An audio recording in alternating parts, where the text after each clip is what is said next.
안녕하세요, 산타진입니다. 오늘은 등산 브랜드에 대해서 한번 얘기해 볼까 하는데요. 제가 전문가는 아니고 일반 소비자 입장에서 느껴지는 그런 등산 브랜드에 대해서 얘기해 보려고 합니다. 개인 취향이고 한 2, 3년 정도 등산을 하면서 구매하고 사용했던 제품들을 통해서 각 브랜드에 대한 이미지? 이런 걸 그냥 얘기하는 영상이니까 참고용으로만 봐주시면 될 것 같습니다.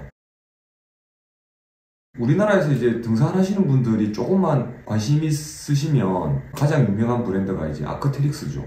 시조새 모양으로 되어 있는데 시조새 모양만으로도 약간 포스가 느껴지는 이 아크테릭스는 이제 캐나다 브랜드더라고요. 처음은 이제 캐나다에서 시작했고 처음 창립자가 누군지 플레임은 잘 모르겠는데 암벽 등반가였던 데이브라는 사람이 자기가 이제 암벽 등반을 하다가 하네스라고 엉덩이, 허리 이렇게 로프와 함께 이렇게 필요한 장비가 너무 불편해서 본인이 직접 만들고 판매하는 것으로부터 아크테릭스가 시작했다고 합니다. 왜 아크테릭스를 했냐? 지구상에서 땅에서 이렇게 공룡들이 살다가 처음 이제 하늘로 날아간 게 시조새인데 시조새의 학명이 아키오테렉스? 그렇다고 하더라고요. 그거를 따서 이제 줄여가지고 아크테릭스라고 이렇게 브랜드를 지었답니다. 그러니까 이제 이미 브랜드 이름에서 진보한 한 등급 위에인 이런 느낌으로 이제 시작한 거죠.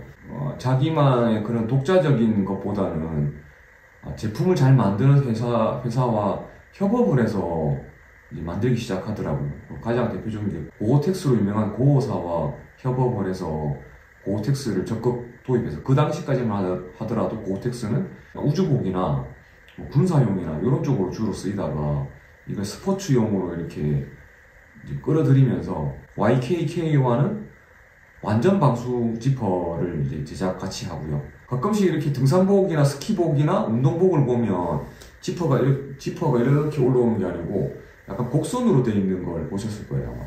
그게 이제 턱 부분에 지퍼를 올리다 보면 턱이 자꾸 부딪히거나 쪼여서 상처가 나는 걸 방지하기 위해서 이렇게 돌렸다고 하던데 3차원으로 된 이런 곡선을 가진 지퍼를 만드는 것도 이 아크테릭스가 처음 도입했다고 합니다. 방수 원단을 이렇게 이어주는 부분에 심실링이라고 DPI 테이프로 붙이는데 이걸 테이프를 많이 쓰면 옷의 무게가 무거워지니까 이걸 얇게 바르는 요런 이제 지금은 당연한 것처럼 보이지만 그 당시 1900년 후반대에는 조금 어려웠던 기술들을 오랜 기간 연구와 다른 회사와의 협업을 통해서 알파 SV라는 자켓을 지금도 판매하고 있는 그 자켓을 이제 만들었다고 합니다. 폴라텍이랑 협업을 해서 파워실드라는 걸 같이 만들었더라고요. 그래서 그거의 소재를 만들어서 소프트쉘이라는 자켓을 만들었던 것 같습니다. 살로몬 그룹에 결국에 도입이 되고 살로몬은 아디다스가 가지고 있었는데 아디다스가 다시 중국 기업으로 이렇게 판매를 해서 판 거죠. 그래서 이제 현재는 이제 중국이 이제 주인이다. 요런 이제 이야기가 있습니다.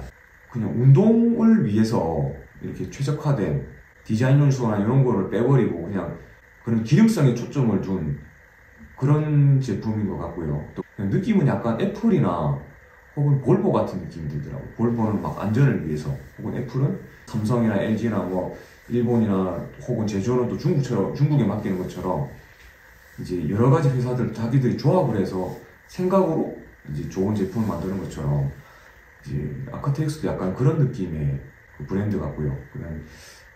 하지만 이제 가격이 조금 약간 능사벽이고 물건을 실제로 좀 구하기가 어렵습니다. 외국 같으면 잘 모르겠는데 국내에서는 자기가 원하는 치수라든지 모델이라든지 색상이라든지 이걸 다 맞춰서 구매하려고 하면 항상 물건이 좀 모자란 편이더라고요. 그래서 그런 좀 단점이 있는 것 같습니다.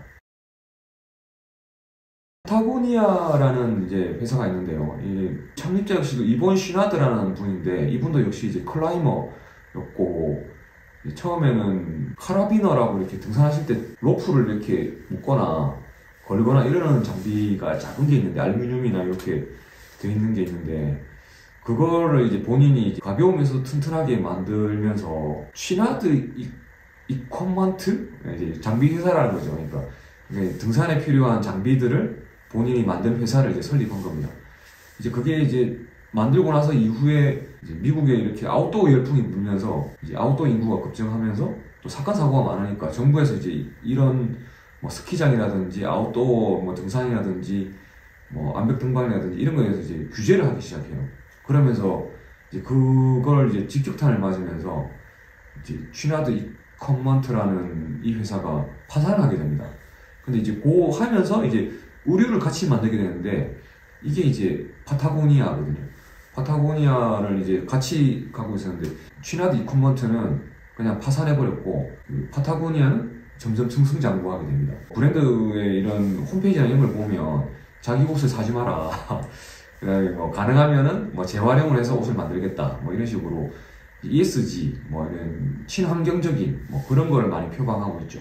느낌 자체도 뭐 등산 브랜드 막 그런 느낌을 강조하기보다는 약간 뭐 자연 친화적인 뭐 이렇게 속에 있는 그런 느낌이 아니고 내가 도시에 사는 사람이지만 자연을 아끼기 위해서 사랑한다 이런 느낌의 그런 브랜드 느낌이 좀 있습니다. 이번 신하드라는 분이 알고 보니까 이제 한국에 6.25에도 참전을 하셨더라고요. 그래서 한국에 대한 애정도 약간 있으신 것 같더라고요. 그래서 한국에 보면 여러 가지 뭐 제주도 해녀라든지 이런 것들을 다큐멘터리 만든다든지 이런 작업을 많이 하시더라고요. 미국 사람들이 가장 좋아하는 그런 브랜드로 선정됐다고 해요.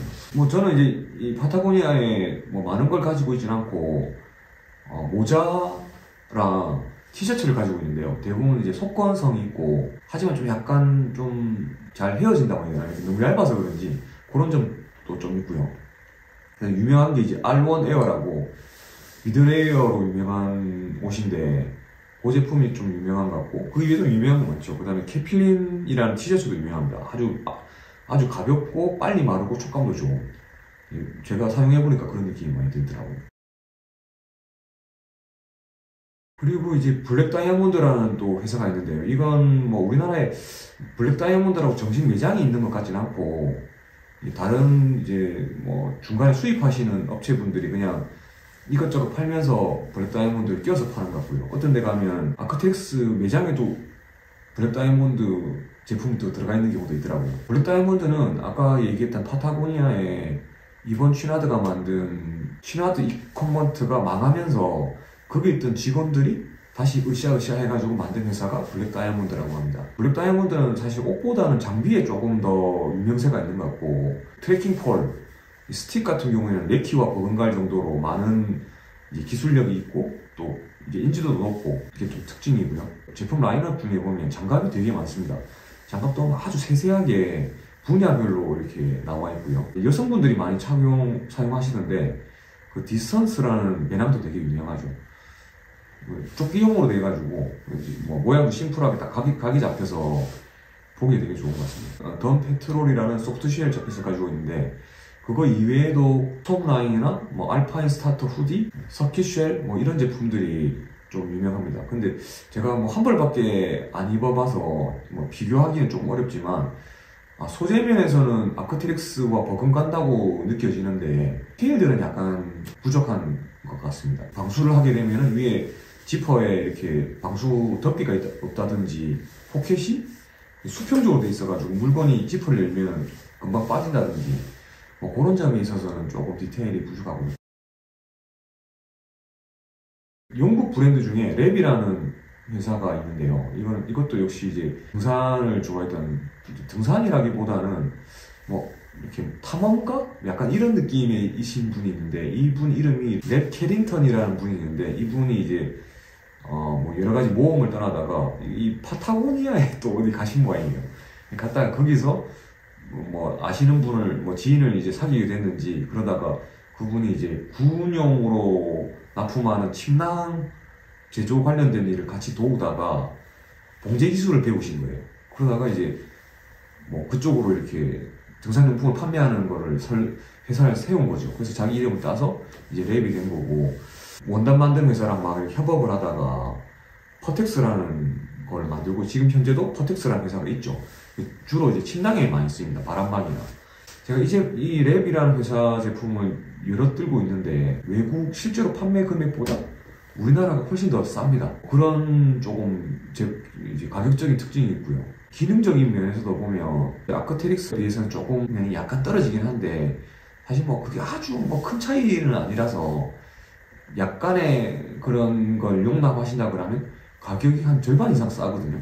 기능이 또 절반 이상 또 낮은 건 아니니까.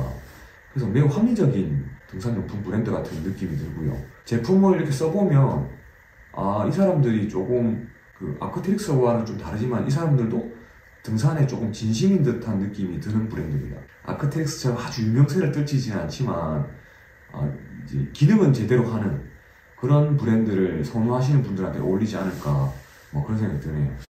그리고 이제 피엘라벤이라는 브랜드가 있습니다. 이거는 아마 많이들 보셨을 거예요. 빨간색 여우가 있는 북극 여우라고 하죠. 여성분들이 좀 좋아하고 저도 등산을 하면서 이제 이런 브랜드를 몰랐을 때 이 마크를 많이 봤거든요. 그래서 귀엽기도 하고. 이건 이제 스웨덴 제품인데 연락선에 이제 이 설립자가 등산 배낭을 메다가 자기도 불편해서 나무로 된 프레임을 만들어 가지고 등산 배낭을 만들었답니다. 그리고 그거를 이제 판매도 한번 했다고 하네요. 24살에 피엘라벤이라는 브랜드를 만들었다고 합니다. 그래서 이제 뭐 약간 북유럽 감성이 조금 있는 그런 이제 브랜드로 이제 각인돼 있고요. 뭐 테크니컬한 막 빨리 뛰거나 이런 거랑은 좀 관계없는 것 같아요. 그냥 천천히 이제 트레킹 하듯이 막 험난한 막 산 막 올라간다든지 이런 건 아니고 그냥 이렇게 구릉지대라든지 뭐 이제 장거리를 간다든지 캠핑을 간다든지 뭐 1박 2일의 그런 종주 산행을 간다든지 그런 느낌에 좀 약간 자연에 들어가 있는 듯한 그런 느낌을 주는 브랜드인 것 같습니다. 지천이라는 자기들이 만든 소재로만 의류를 만들고 있거든요. 뭐 중간에 이제 덧대가지고 뭐 스판이 있다든지 뭐 여러 가지 있긴 한데 이제 지천이라는 걸 뭐 두께를 이제 조절해가면서 겨울용, 뭐 여름용, 가을용 이렇게 나눠서 이제 의류를 만들고 있더라고요.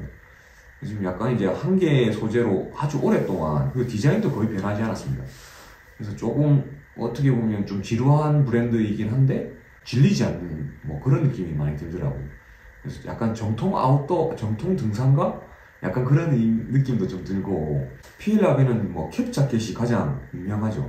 이후에 보면 캡 자켓이랑 다 유사한 그런 느낌의 옷이나 뭐 배낭이 많습니다. 그 아크텍스와 이제 가격적인 면에서 약간 이제 쌍벽을 이루는 클라터 뮤젠이라고 있습니다.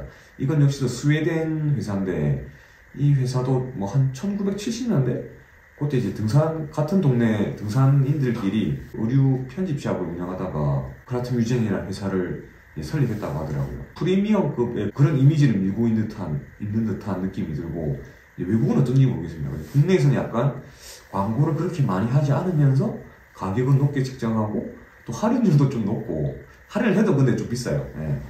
그리고 이제 매장도 많이 없고 그리고 좀 디자인이 좀 약간 독특하죠. 아이코닉한 느낌의 삼각형 파란색 이제 그거를 채용해서 전반적인 디자인을 이제 구성하고 있습니다. 독특하고 뭐 약간 멋스러운 뭐 밖에서 입는 옷이 아니고 등산 옷이긴 한데 다른 브랜드와는 좀 차별화된 그런 걸 좀 지향하고 있는 것 같고요. 또 소재는 이제 홈페이지 자세히 보면 이제 다른 전문적인 소재를 만드는 회사와는 그렇게 많이 도입을 하지 않고 자체적으로 만든 소재를 많이 사용하더라고요. 클라트 뮤제는 옷을 많이 입어보진 않아서 잘은 모르겠는데 차이점은 조금 있는 것 같아요. 약간 좀 무겁거나 혹은 그 기능이 약간 뭐 중첩되어 있다고 해야 되나요? 뭐 예를 들면 쉬운 말 유지라는 그 옷이 유명한데 그걸 착용해 보니까 베이스 레이어도 아니고 미들 레이어도 아닌 약간 그 중간쯤에 어딘가에 있는 것 같아요. 그 베스트라라는 자켓도 있는데 그 자켓도 이게 소프트 쉘이긴 한데 안쪽에 약간 보온재가 달려가지고 미들 레이어도 아닌 것 같고 뭐 이런 약간 느낌이 좀 있더라고요. 또 모자나 뭐 이제 배낭을 좀 사봤는데 그건 역시도 조금 뭐 내구성이라든지 또 혹은 삼각형으로 되어 있는 그런 것들을 모티브로 해서 해놓은 장식물들이 있습니다. 기능을 좀 하는 것들인데 그런 것들이 좀 탈착이 되는 경우가 많아요. 잃어버리는 경우. 그래서 그런 부분에서는 조금 프리미엄이라고 하는데 약간 디자인만 프리미엄이고 기능적인 면에서는 이게 프리미엄인가라는 좀 의구심은 좀 들더라고요. 이건 좀 순전히 제 개인적인 생각입니다.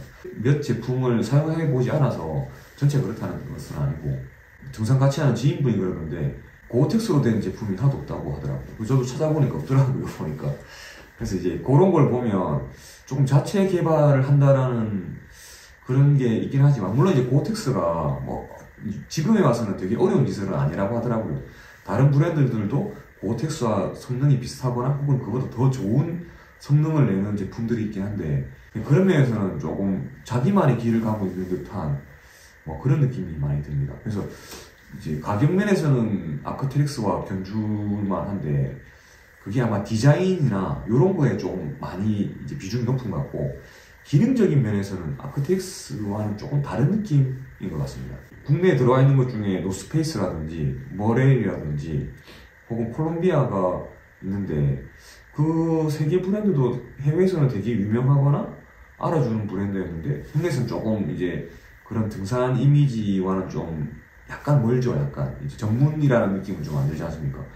노스페이스는 이제 그럼에도 불구하고 전문이라는 느낌이 들긴 하는데, 그 이유가 이제 아크테릭스의 브랜드를, 아예 이제 노스페이스라는 브랜드를 일본에서 먼저 골드윈이라는 회사에서 사서, 골드윈에서 한국에다가 다시 영원산업인가? 영원이라는 회사에다가 다시 이렇게 브랜드를 재판매했는데, 이게 이제 노스페이스가 보면은 미국 정발이 있고, 미국에서 이제 설계하거나 이런 거를 수입한 게 있고, 그대로 만든 게 있고, 또 어떤 건 한국에서 자체 만들거나 이렇게 판매하는 게 있거든요. 근데 이게 좀 미안한 얘기지만, 한국에서 만든 거는 좀 아웃도어 지향형이라기보다는 이미지만 아웃도어인 경우가 있더라고요. 지금 제가 입고 있는 이 옷이 약간 그렇습니다. 이게 느낌은 아웃도어인데 실제로 아웃도어에서 쓰기 어려워. 그런 게 있어서 구별이 되게 중요하더라고요. 아마 뭐 저는 머렐이라든지 이런 제품을 안 써서 잘 모르겠는데, 아마 머렐과 콜롬비아도 좀 비슷하지 않을까, 뭐 그런 느낌이 좀 듭니다. 다이나핏이라는 회사던데 왜 표범문이 있는 거, 그것도 외국에 나가면 엄청 이렇게 스포츠에 집중화된 그런 회사인데, 뭐 살로몬도 마찬가지고요. 이제 그런 회사인데, 이제 국내 그런 상표를 가지고 오면서 이제 아웃도어 느낌만 나는 이제 그런 옷으로 약간 변질된 것 같더라고요. 국내에서는 뭐 코롱이라든지 혹은 블랙야크는 조금 이제 아웃도어에 약간 진심인 회사인 것 같고요. 이제 잘 알지도 못하는데 그냥 주절주절 얘기해봤습니다. 뭐 처음에 말씀드린 것처럼 약간 참고용으로만 이제 생각하시면 되고, 등산을 하다 보면 좋은 브랜드나 좋은 소재의 옷이 있으면 좋긴 한데, 뭐 겨울을 제외하고는 나머지 계절에는 크게 중요하진 않습니다. 사실 그거 정도를 약간 이겨낼 수 있는 뭐 아주 미묘한 차이거든요. 사실은 그런 차이를 이제 뭐 그냥 극복하고 그냥 돈 적게 들이고 브랜드빨 생각 안 하고 그냥 뭐 대략적인 그냥 비슷한 느낌의 옷을 입어도 등산하는 데는 큰 차이는 없습니다. 근데 조금 이제 등산에 관심이 있다 보면 이제 이런 의류라든지 장비에 대해서 관심이 있게 생기니까 뭐 그런 차이, 저도 이제 그런 데 관심이 있어서 구매하면서 찾아본 것들을 이렇게 영상으로 만들어 본 거고요. 뭐 어떤 게 제일 좋다, 어떤 게 제일 나쁘다, 뭐 이런 뜻에서 한 건 아닙니다. 그래서 이제 그래도 아크텍스가 제일 좋더라고요. 아무튼 뭐 그냥 재미삼아 봐주셨으면 감사하겠습니다. 네, 시청해 주셔서 감사합니다.